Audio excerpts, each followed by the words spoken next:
সর্বশেষ ভিডিওটিতে আমি t এর ল্যাপ্লাস রূপান্তর দেখিয়েছি, অথবা আমরা এটা দেখতে পারি যেহেতু t পাওয়ার 1 সমান 1 ভাগ s স্কয়ার যদি আমরা ধরে নিই s 0 এর চেয়ে বড়। এই ভিডিওতে আমরা দেখতে যাচ্ছি আমরা এটাকে সাধারণ করতে পারি কিনা, অর্থাৎ t পাওয়ার n এর ল্যাপ্লাস রূপান্তর খুঁজে বের করার চেষ্টা করব যেখানে n হচ্ছে 0 এর চেয়ে বড় কোনো পূর্ণ সংখ্যা সূচক। তো এটা চেষ্টা করি। আমরা আমাদের ল্যাপ্লাস রূপান্তরের সংজ্ঞা থেকে জানি যে t to the power n এর ল্যাপ্লাস রূপান্তর সমান সমান আমাদের ফাংশনের 0 থেকে অসীম পর্যন্ত সমাকলন। তো লিখে ফেলি, t পাওয়ার n গুণ এটা হচ্ছে শুধু রূপান্তরের সংজ্ঞা e power minus st e to the power minus st into dt। এবং একই রকম যখন আমরা এই ল্যাপ্লাস রূপান্তর বের করব, তোমার সহজাত চিন্তা এরকম হওয়া উচিত যে আমাদের অংশ অংশ করে সমাকলন ব্যবহার করতে হবে, এবং আমরা এটা সর্বশেষ ভিডিওতে করেছি। আমি সবসময় ভুলে যাই, কিন্তু যেহেতু আমি এইমাত্র রেকর্ড করেছি তাই মনে রয়ে গেছে। অংশ অংশ করে সমাকলন করা আমাদের বলে যে u গুণ v প্রাইমের সমাকলন সমান uv মাইনাস, এটা এক ধরনের পক্ষান্তর হিসাবে দেখি, তো u প্রাইম গুণ v। এটা হচ্ছে শুধুমাত্র আমাদের অংশ করে সমাকলন করার সূত্র। যদি তুমি কখনো ভুলে যাও, প্রায় মাত্র 30 সেকেন্ডের মধ্যে গুণন সূত্র থেকে বের করতে পারবে। তো এটা এখানে প্রয়োগ করি। আমাদের v প্রাইমকে কি বানাবো? এটা ভালো যে সূচকের ফাংশন ব্যবহার করলে সমাকলন বের করা সহজ। তো এটা আমাদের v প্রাইম, যেটাতে আমাদের v হচ্ছে শুধু ওটার সমাকলন। তো এটা হলো e পাওয়ার মাইনাস st ভাগ মাইনাস s। যদি আমরা এটা সমাকলন নেই, মাইনাস s আর মাইনাস s চলে যায় এবং তুমি শুধু এটা পেয়ে যাও। এবং তারপর যদি আমরা তৈরি করি আমাদের u কে, আমার ভালো রং নিতে দাও, যদি আমরা এটাকে আমাদের u এর সমান ধরি, আমাদের u প্রাইম কি হবে?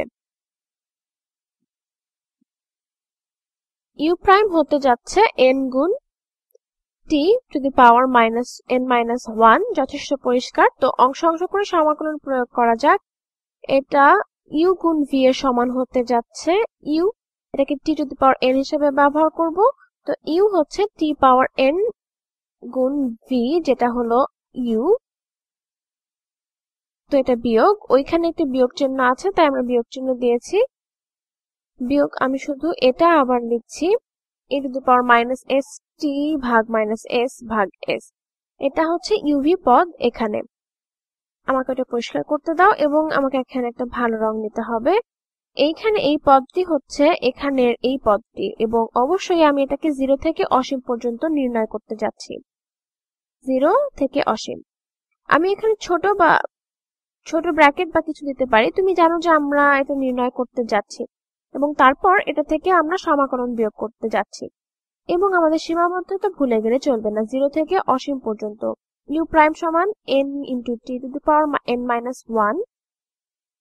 এটা আমাদের u প্রাইম গুণ v গুণ মাইনাস, তো এটা আমি এখানে বিয়োগ চিহ্ন দিয়ে নেই, minus e to the power minus st divided by s, এবং তারপর বাকি সব। অতএব অবশ্যই আমাদের dt আছে এবং মাইনাসে মাইনাসে প্লাস হয়ে যায়। দেখা যাক যদি আমরা এটাকে আরেকটু সরল করতে পারি। তো আমরা আমাদের t পাওয়ার n এর ল্যাপ্লাস রূপান্তর পাই সমান সমান এটা, যার মান অসীম থেকে 0 থেকে 0 পর্যন্ত নির্ণয় করা হয়েছে। তাহলে এটির সীমা কি হবে যদি t অসীমের দিকে অগ্রসর হয়?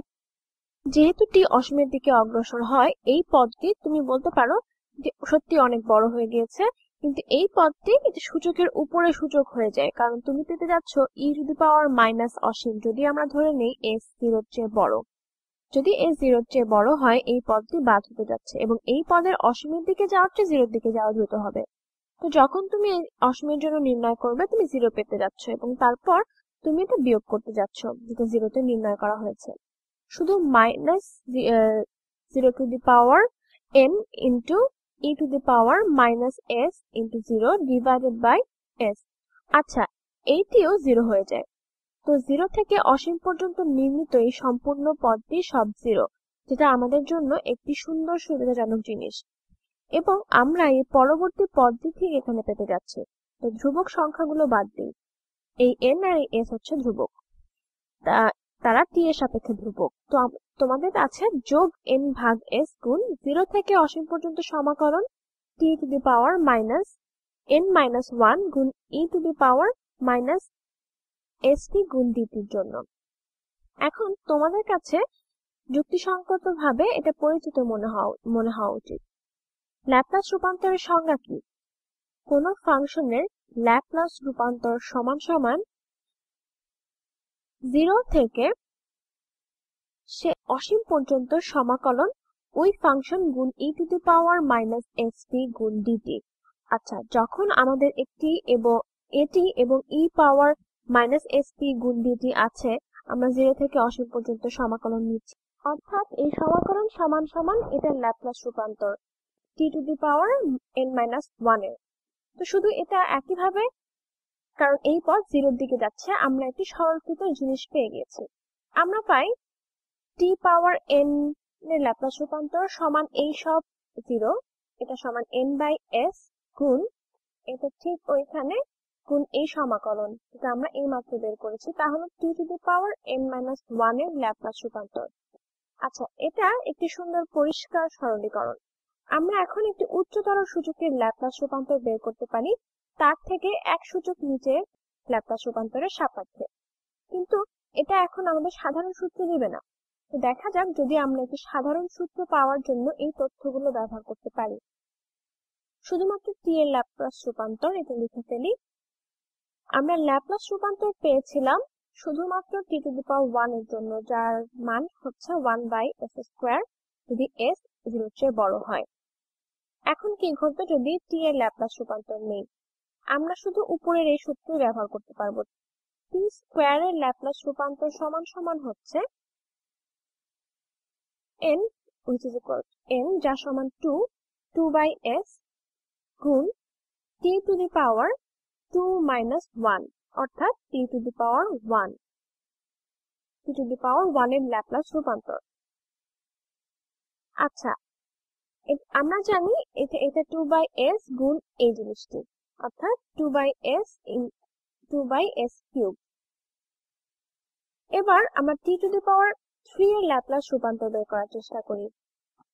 আমরা শুধু উপরের এই সূত্র ব্যবহার করব।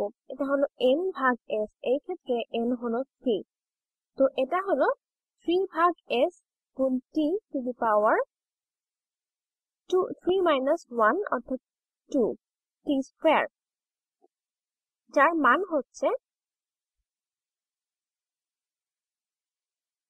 3 ডিভাইডেড বাই s ইনটু এই পুরো অংশটি, অর্থাৎ আমি এটা একটু অন্যভাবে লিখি, আমি প্রথমে শুধু লবগুলো লিখবো 3 into 2 into 1 divided by s into s square, অর্থাৎ 3 factorial divided by s to the power 4। ব্যাপারটি বেশ মজার। আরেকটি করি, এবং আমার মনে হয় তুমি কি ঘটছে সে সম্পর্কে একটি ধারণা পেয়ে গেছো। t টু দি পাওয়ার 4 এর ল্যাপ্লাস রূপান্তর কি?